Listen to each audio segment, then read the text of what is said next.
Hello friends, परमाणु संरचना unit second chemistry में आज हम आपको पढ़ाएंगे परमाणु संरचना के बारे में। सभी बच्चों ध्यान देंगे। परमाणु संरचना जो यूनिट सेकंड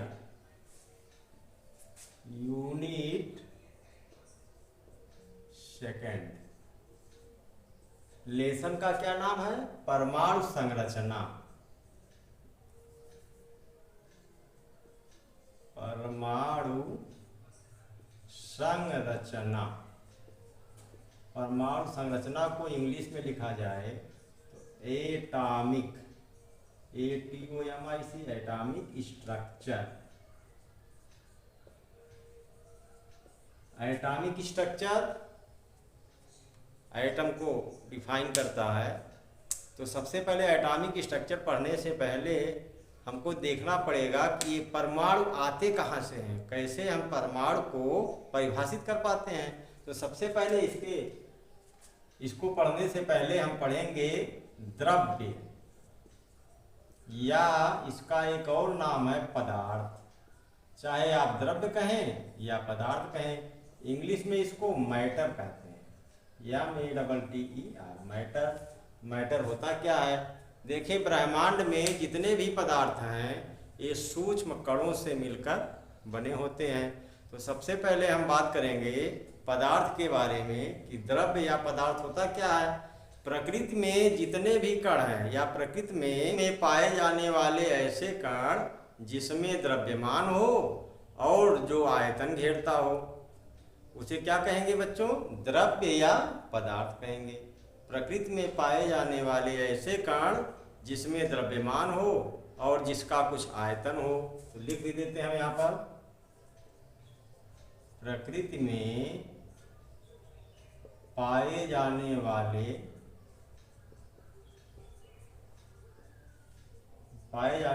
ऐसे कण जिसमें द्रव्यमान हो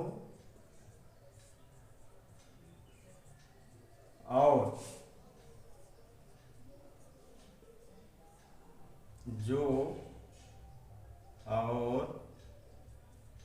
जिसका कुछ आयतन हो, उसे पदार्थ कहते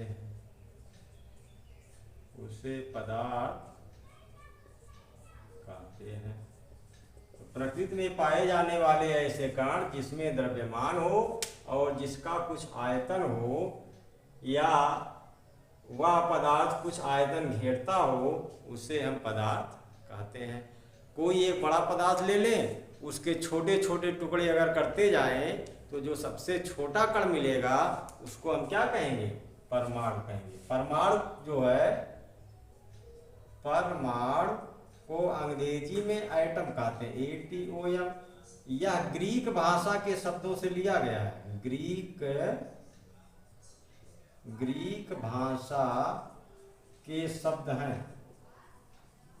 इसका ए का मतलब होता है नॉट और टम का मतलब होता है डिविजिबल। ए का मतलब नॉट और टी का मतलब डिविजिबल, मतलब जिसको डिवाइड ना किया जा सके, उसे हम क्या कहेंगे? एटम या परमाणु। तो परमाणु की परिभाषा को देखा जाए, परमाणु किसे कहेंगे? तो ऐसे कण जिसके और छोटे टुकड़े ना किया जा सके, या ऐसे पदार्थ जिसके और छोटे टुकड़े ना किए जा सके, उसे हम एटम कहेंगे। लेकिन रासायनिक भाषा में इसको कैसे परिभाषित करेंगे? बात इस चीज़ का है। तो रासायनिक भाषा में परिभाषित करने के लिए इसको हम बताएंगे एटम के बारे में।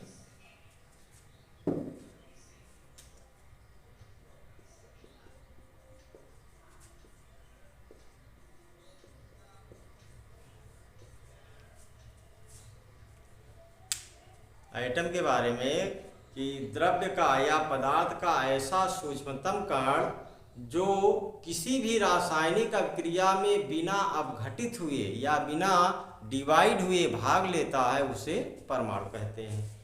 प्रकृति में पाए जाने वाले ऐसे सूक्ष्म कण जो किसी भी रासायनिक अभिक्रिया में बिना अपघटित हुए भाग लेते हैं उसे परमाणु कहते हैं। डाल्टन के अनुसार बताया गया,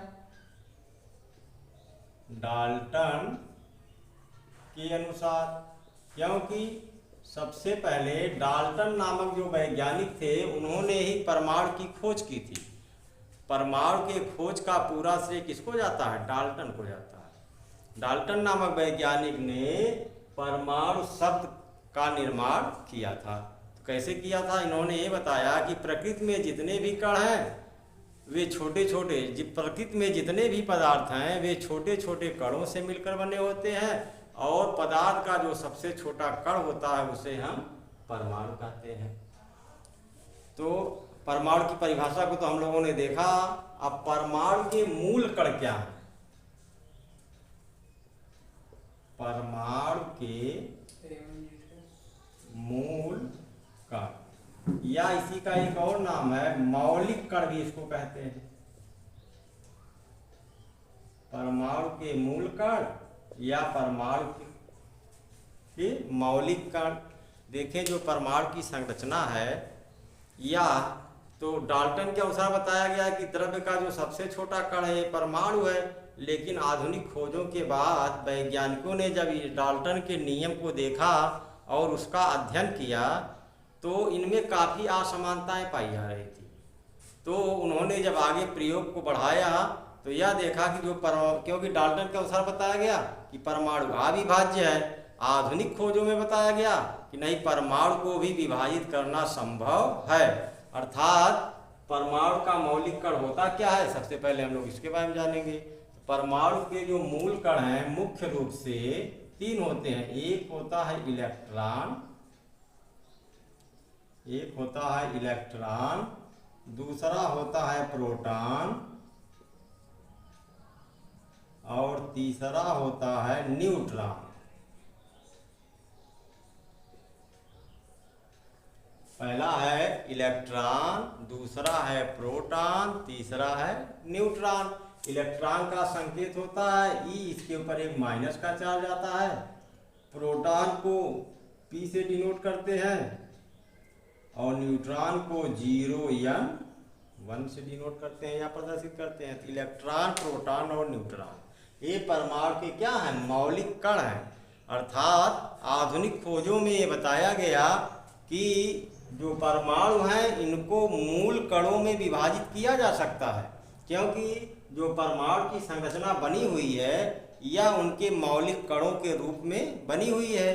तो इलेक्ट्रॉन, प्रोटॉन, न्यूट्रॉन ये मौलिक कण कहाँ उपस्थित होते हैं परमाणु में, तो इसके बारे में भी हम अध्ययन करेंगे। तो यहाँ सबसे पहले देखेंगे कि जो इलेक्ट्रॉन होता है, इलेक्ट्रॉन को E- से प्रदर्शित किया जाता है, प्रोटॉन को P से और न्यूट्रॉन को 0 या 1 से प्रदर्शित करते हैं। तो जो इलेक्ट्रॉन देखें कक्षा के बारे में, पिछले कक्षाओं में आप लोगों ने पढ़ा भी होगा कि नाभिक जो होता है, एक परमाणु के बीच में छोटा सा भाग होता है। परमाणु के केंद्र में एक छोटा सा भाग होता है जिसको हम नाभिक कहते हैं। क्या कहते हैं बच्चों? नाभिक। और इसके बाहर कक्षाएं पाई जाती हैं। तो जो नाभिक होता है इसमें प्रोटॉन और न्यूट्रॉन उपस्थित होते हैं, कक्षाओं में इलेक्ट्रॉन उपस्थित होता है। प्रोटॉन और न्यूट्रॉन में प्रोटॉन धनावेशित चार्ज होता है, न्यूट्रॉन पर कोई चार्ज नहीं होता या विद्युत आवेशहीन कण है। इसलिए जो परमाणु का नाभिक होता है धनावेशित होता है, क्योंकि उस सूक्ष्म भाग पर, नाभिक पर प्रोटॉन का पूरा प्रभाव होता है। इसलिए परमाणु की जो नाभिक होती क्या होती है? धनावेशित होती है। जबकि जो बाहरी भाग है जिसको हम कक्षा का रूप लेते हैं वहाँ पर इलेक्ट्रॉन पाए जाते हैं। इलेक्ट्रॉन पर माइनस चार्ज होता है। तो कक्षा के ऊपर एक बल कार्य करता है जिसको हम अपकेंद्र बल कहते हैं। अपकेंद्र बल। तो अपकेंद्र बल लग रहा है, इसका मतलब क्या है कि इलेक्ट्रॉन को बाहर की ओर गिर जाना चाहिए, लेकिन ऐसा होता नहीं। क्यों? क्योंकि जो प्रोटॉन हमारा है ये धन आवेशित है, और जो बाहरी भाग है कक्षा वह ऋण आवेशित है। तो धन और ऋण के बीच में क्या होता है, आकर्षण बल कार्य करता है। यह आकर्षण बल अब केंद्र बल को क्या करता है, संतुलित कर देता है, जिससे इलेक्ट्रॉन नाभिक के चारों ओर कक्षा के रूप में चक्कर लगाते रहते हैं। तो यह हो गया हमारा परमाणु के मूल कण, जिसको मौलिक कण कहते हैं। इलेक्ट्रॉन, प्रोटॉन और न्यूट्रॉन के बारे में कि नाभिक में प्रोटॉन और न्यूट्रॉन पाए जाते हैं, बाहरी कक्षाओं में इलेक्ट्रॉन चक्कर लगाता है। इलेक्ट्रॉन के बाहर तो एक अकेंद्र बल कार्य करता है, लेकिन दोनों विपरीत आवेशित कण होने के कारण इनमें एक आकर्षण भी बल कार्य करता है, जिससे इन दोनों को निरस्त कर देता प्रभाव को, और आसानी पूर्वक इलेक्ट्रॉन कक्षा के बाहर चक्कर लगाता रहता है। अब यहाँ अगले टॉपिक पर हम आएंगे, इसको आगे बढ़ाते हैं। तो इलेक्ट्रॉन की खोज कैसे की गई, देखें। इलेक्ट्रॉन की खोज जो है या वैज्ञानिक के रूप में पूरा श्रेय जाता है जे थॉमसन। इलेक्ट्रॉन की खोज का पूरा श्रेय जाता है जे थॉमसन को, और प्रोटॉन की खोज का पूरा श्रेय जाता है गोल्डस्टीन को, क्योंकि एनसीईआरटी लेवल की जितनी भी किताबें आती हैं उसमें प्रोटॉन का पूरा जो श्रेय है प्रोटॉन की खोज का कहा जाता है किस वैज्ञानिक को, गोल्डस्टीन को। लेकिन कहीं कहीं अर्नेस्ट रदरफोर्ड का भी नाम आता है, अर्नेस्ट रदरफोर्ड। न्यूट्रॉन की खोज के बारे में देखा जाए तो इसमें वैज्ञानिक के रूप में जेम्स चैडविक, कौन से वैज्ञानिक हैं, जेम्स चैडविक, इनको मिलता है। तो इलेक्ट्रॉन प्रोटॉन की खोज कैसे हुई है इन वैज्ञानिकों के द्वारा, इसके बारे में भी हम लोग आगे पढ़ेंगे। तो सबसे पहले पढ़ते हैं बच्चों, इलेक्ट्रॉन की खोज कैसे हुई है।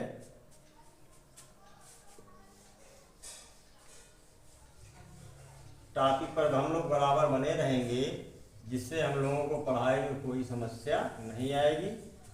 आप लोग इसी प्रकार से ध्यान देते रहें। तो सबसे पहले अगला टॉपिक हम लोग पढ़ते हैं इलेक्ट्रॉन, या इसको पूरा लिख लिया जाए, इलेक्ट्रॉन की खोज कैसे हुई है। एक नाम आता है कैथोड किरणें, कैथोड किरणें। देखें, इलेक्ट्रॉन की खोज और कैथोड किरणें, इससे क्या तात्पर्य है। तो सबसे पहले हम आपको फिगर के माध्यम से बताएंगे। एक नलिका बनाई जाए,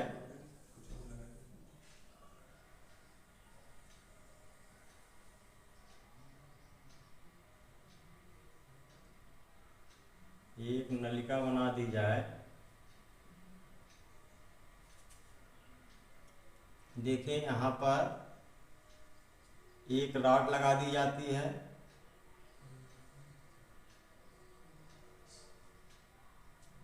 एक रॉड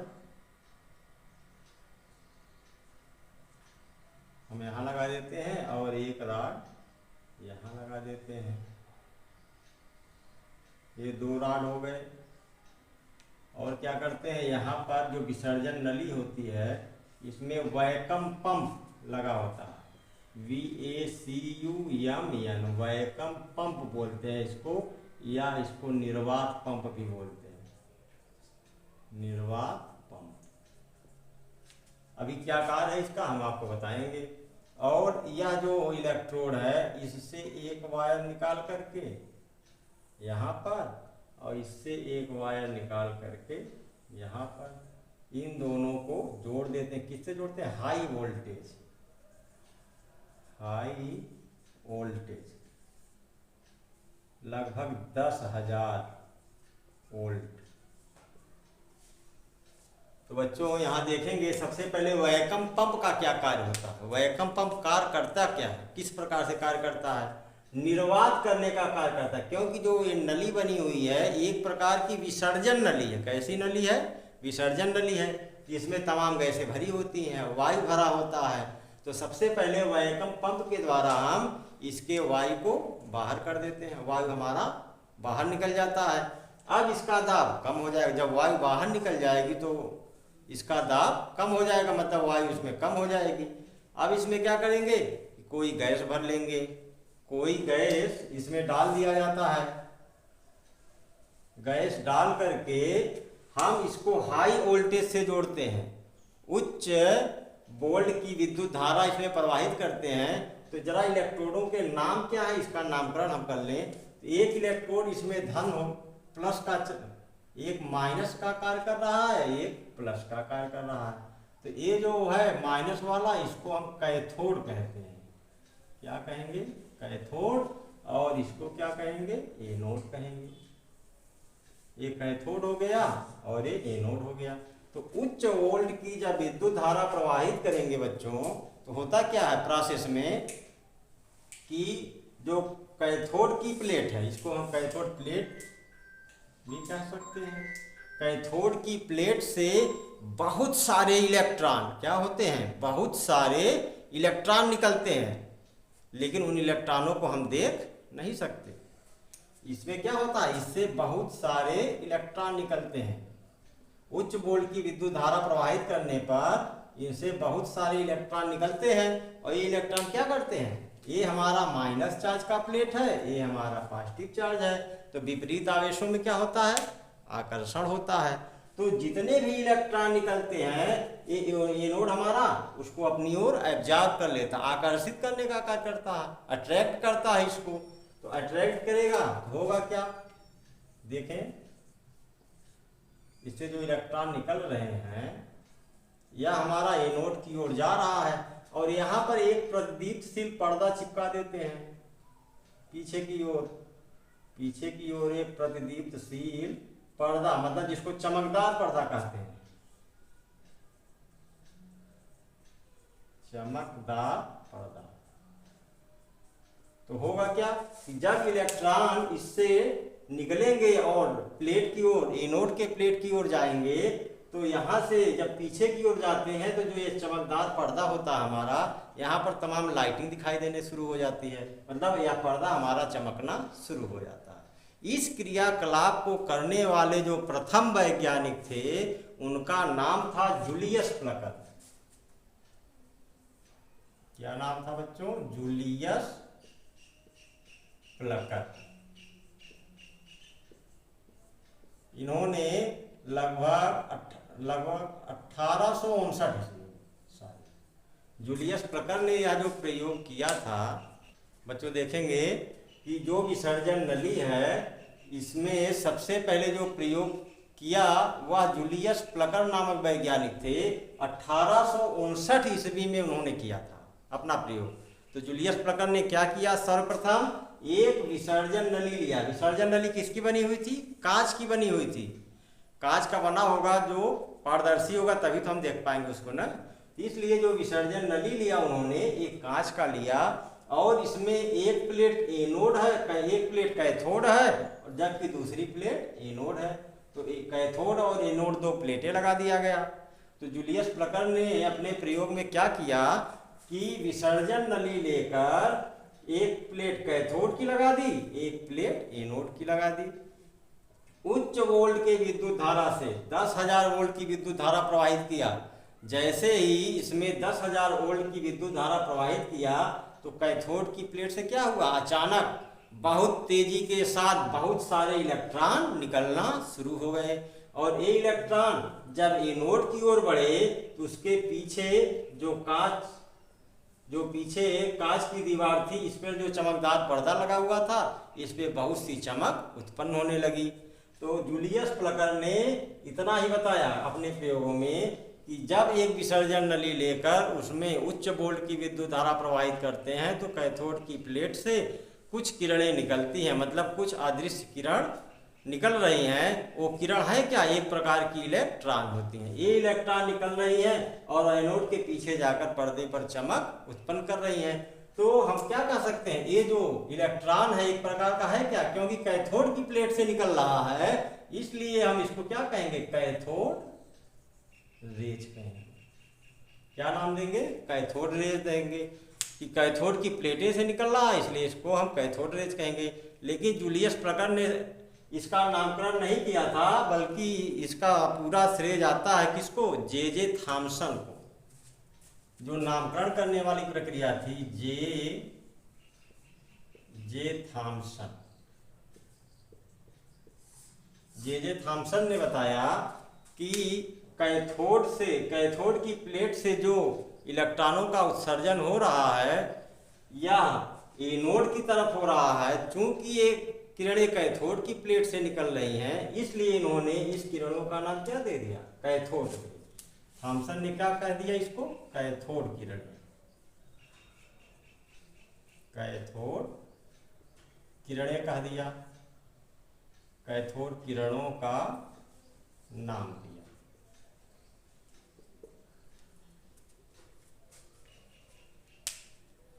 अब कैथोड किरणों के गुणों का अध्ययन कर लिया जाए, मतलब इलेक्ट्रॉन का अध्ययन हम लोग कर रहे हैं, तो इलेक्ट्रॉन की खोज में तो ये कैथोड रेज का तो नाम आ गया। अब कैथोड किरणों के गुण क्या हैं, इस चीज का अध्ययन भी करना जरूरी है। कैथोड किरणों के गुण,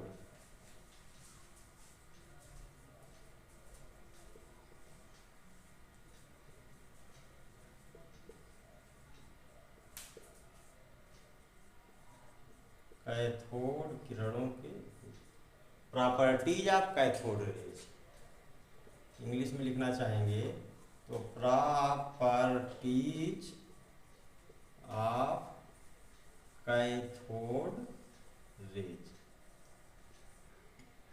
कैथोड किरणों के गुण का अध्ययन करने के लिए दो वैज्ञानिक एक साथ आए थे। कौन कौन, एक का नाम था विलियम क्रुक्स और दूसरे का नाम था जे थॉमसन। यहां लिख भी देते हैं, एक वैज्ञानिक थे विलियम क्रुक्स और दूसरे वैज्ञानिक थे जे थॉमसन।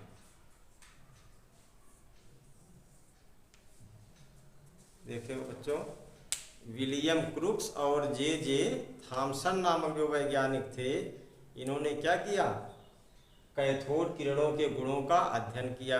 कैसे किया, इसके बारे में भी हम जानेंगे। तो कैथोड किरणों का गुण क्या, इन्होंने सबसे पहले बताया था कि जो कैथोड किरणें हैं ये सीधी रेखा में चलती हैं। कैथोड किरणें क्या करती हैं, कैथोड किरणें सीधी रेखा में चलती हैं। तो सीधी रेखा में चलती हैं, इसको हम कैसे हम समझ पाएंगे कि सीधी रेखा में चलती हैं। देखें, जो किरणें सीधी रेखा में चलती हैं वे छाया बनाती हैं। क्या बनाती हैं, छाया उत्पन्न करती हैं। तो कहने का मतलब, जैसे सूर्य के प्रकाश की किरणें आ रही हैं पृथ्वी तक, अगर देखा जाए हम बाहर निकलकर घूम रहे हों या चल रहे हों तो हमारी छाया क्या है, दूसरी तरफ दिखाई देती है दोपहर के समय में। या लाइट देखें, प्रकाश टार्च को जलाएं तो वहाँ पर भी एक छाया बनती है। बल्ब को लगाएं तो वहाँ पर भी एक छाया दिखाई देती है। इसका प्रयोग आप लोग कर सकते हैं कि कैसे होती है सीधी रेखा में। इसका बस एक ही चीज़ है कि जो किरणें सीधी रेखा में चलती हैं उनका एक विशेष गुण है कि वे किरणें क्या करती हैं, छाया बनाती हैं। ठीक, शायद आप लोग समझ गए होंगे इस बात को कि सीधी रेखा में चलने से मतलब क्या है कि जो किरणें सीधी रेखा में चलती हैं वे छाया बनाती हैं। तो हम यहाँ लिख भी देते हैं गुण में पहला पॉइंट कि कैथोड किरणें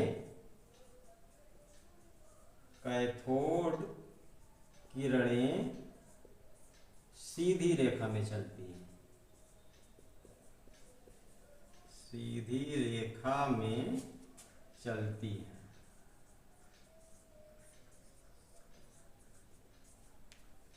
दूसरा पॉइंट इसका अध्ययन करेंगे कि कैथोड किरणें जो होती हैं वे सूक्ष्म कणों से मिलकर बनी होती हैं। रदरफोर्ड और विलियम क्रुक्स ने जब इसका अध्ययन किया तो ये बताया कि जो कैथोड रेज है ये सूक्ष्म कणों से मिलकर बनी होती हैं। यहाँ पॉइंट को नोट भी कर लेंगे। कैथोड किरणें सूक्ष्म कणों से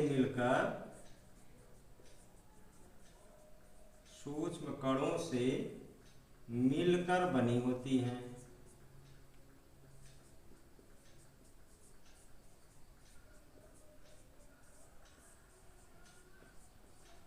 कैथोड किरणें सूक्ष्म कणों से मिलकर बनी होती हैं। वैज्ञानिकों ने इसका जब अध्ययन किया कि कैथोड किरणें किस प्रकार की होती हैं, तो ये सूक्ष्म कणों से मिलकर बनी होती हैं। तीसरा पॉइंट इन्होंने बताया कि कैथोड किरणें गैसों को आयनित करती हैं। कैथोड किरणें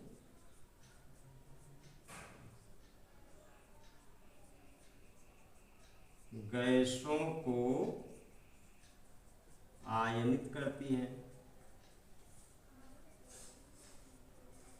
आयनित करती है से क्या मतलब है कि जब कैथोड रेज मतलब कैथोड किरणों का अध्ययन किया गया, तो कैथोड किरणें देखें, जो कण होते हैं जिसमें परमाणु सभी पदार्थों में, चाहे ठोस अवस्था हो, चाहे द्रव अवस्था हो, चाहे गैस अवस्था हो, सभी में छोटे छोटे परमाणु पाए जाते हैं। तो उनसे जो इलेक्ट्रॉन का उत्सर्जन हो रहा है, वे क्या करते हैं, गैसों को रिफ्लेक्ट करने का कार्य करते हैं, मतलब गैसों को आयनित करने का कार्य करते हैं। अगला पॉइंट देख लिया जाए। कैथोड किरणें फोटोग्राफिक प्लेट को प्रभावित करती हैं। कैथोड किरणें फोटोग्राफिक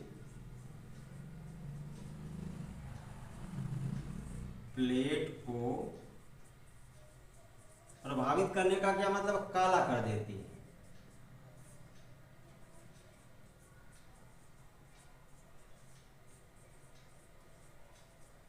कैथोड किरणें फोटोग्राफिक प्लेट को काला कर देती हैं। इसका क्या मतलब है, जैसे रील वगैरह होते हैं, फोटो जिसमें निगेटिव बनाया जाता है, अगर उसको हम धूप में खोल दें तो होगा क्या, पूरा एकदम ब्लैक हो जाता है बच्चों। क्यों? क्योंकि जो सन से निकलने वाली अल्ट्रावायलेट रेडिएशन है, उसमें तमाम प्रकार की कैथोड रेज होती है, और वह जो फोटोग्राफिक प्लेट होता है हमारा, उसको काला कर देती है। इस चीज़ को भी हम नोट करेंगे दिमाग में। कैथोड किरणें फोटोग्राफिक प्लेट को काला कर देती है। अगला पॉइंट क्या है, पांचवा पॉइंट देख लें। कैथोड किरणें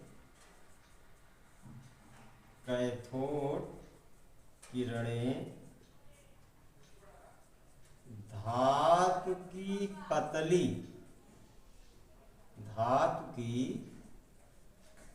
पतली चादर पर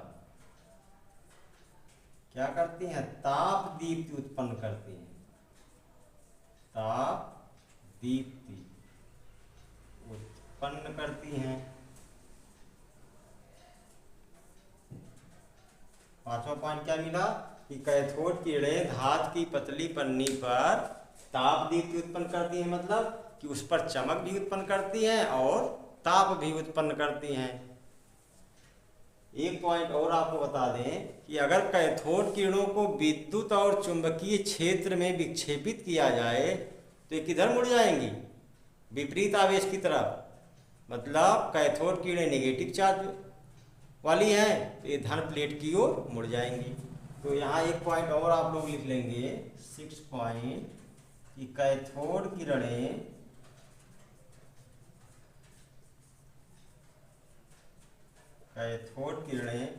विद्युत और चुंबकीय क्षेत्र में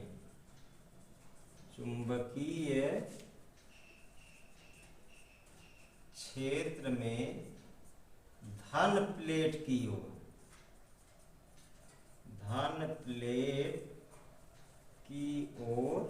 मुड़ जाती है। धन प्लेट की ओर मुड़ जाती हैं। यह तमाम गुण थे जो विलियम क्रुक्स और जे थॉमसन ने अपने प्रयोगों में बताया कि कैथोड किरणों के गुण क्या हैं। तो सबसे पहला गुण उन्होंने बताया कि कैथोड किरणें सीधी रेखा में चलती हैं। इसका मतलब आपको हमने अभी भी समझाया कैथोड किरणें सूक्ष्म कणों से मिलकर बनी होती हैं, छोटे छोटे कणों से मिलकर बनी होती हैं। कैथोड किरणें गैसों को आयनित करती हैं। कैथोड किरणें फोटोग्राफिक प्लेट को काला कर देती हैं। कैथोड किरणें धातु की पतली पन्नी पर या चादर पर ताप दीप्ति उत्पन्न करती हैं। कैथोड किरणें विद्युत और चुंबकीय क्षेत्र में धन प्लेट की ओर मुड़ जाती हैं। तो इस प्रकार से कैथोड किरणों के गुणों का अध्ययन किया गया। तो तमाम अध्ययन के परिणामों से हमें निष्कर्ष क्या मिला, सबसे पहले इस चीज को हम देखेंगे।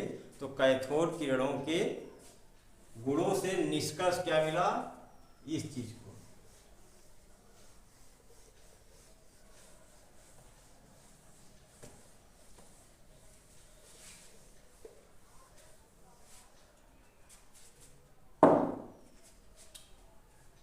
निष्कर्ष देखिए बच्चों, जो कैथोड किरणों के गुणों से अध्ययन से हमको निष्कर्ष क्या मिला, या विलियम क्रूक्स और जे थॉमसन ने जो कैथोड किरणों के गुणों का अध्ययन किया, तो उससे उन्होंने निष्कर्ष क्या निकाला कि जो कैथोड किरणें हैं ऐसे सूक्ष्म कणों से मिलकर बनी होती हैं जिस पर कुछ ना कुछ ऋण आवेश होता है और इस पर कुछ द्रव्यमान भी होता है। तो वैज्ञानिक स्टोनी थे, स्टोनी नामक वैज्ञानिक थे, इनका नाम था स्टोनी। इन्होंने क्या किया कि ये जो कैथोड किरणें हैं इसी को ही इन्होंने इलेक्ट्रॉन का नाम दे दिया। इलेक्ट्रॉन का नाम दिया। देखें, पूरा प्रयोग सबसे ज्यादा मेहनत किसने किया था, जे थॉमसन नामक वैज्ञानिक ने। जे थॉमसन नामक वैज्ञानिक ने सबसे पहले प्रयोग में सबसे अधिक मेहनत इन्होंने किया था, इसलिए पूरा जो श्रेय है इलेक्ट्रॉन की खोज का वह किसको जाता है, इलेक्ट्रॉन की खोज का पूरा जो श्रेय है यह जाता है जे थॉमसन।